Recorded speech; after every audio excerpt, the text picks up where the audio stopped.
An associate professor of finance at the University of Ghana, Professor Lord Mensah, says the proposed 24-hour economy by NDC flag bearer John Mahama must be led by the private sector, since it is the only way to make it sustainable.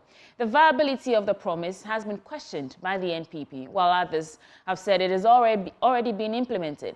Now, speaking at an event to launch the GRASAG reports on the policy, Professor Lord Mensah said if the policy is implemented well, it can revolutionize Ghana's economy. There's more in this report.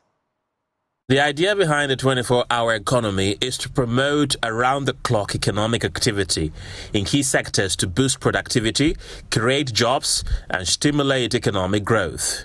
This initiative is aimed at moving beyond traditional working hours and harness the potential of extended operating hours to drive development and competitiveness. Associate Professor of Finance from the University of Ghana Business School, Lord Mensah, says it is prudent that the private sector leads the implementation of the 24-hour economy to make it sustainable. For infrastructure, we have some key sectors that already we have certain, base of infrastructure that we can leverage on. I mean, when you talk about Temaport, you talk about some of the hospitals, you talk about, government-oriented infrastructure that I think, we can leverage on to start this 24-hour economy. But then, I've been emphasizing on private sector-led, 24-hour economy. If it becomes only government solely, owned, policy, it may not be sustainable. But then I'm looking at a situation where we take advantage of the IMF program, which is limiting government borrowing. In the end, government find a way to reduce, the borrowing, and by so doing, we can read budget and have budget deficit, which will require less financing, and the government being in public always borrowing will be less, and so the banks will now start channeling funds to the private sector, and the private sector will start expanding by employing, and gradually will shift the policy into the hands of the private sector, and that will be sustainable. On his part, economist and lecturer at the University of Professional Studies, Dr. Peter Boamo-Tukono, emphasized the need to intensify security measures as part of implementation plans for the policy.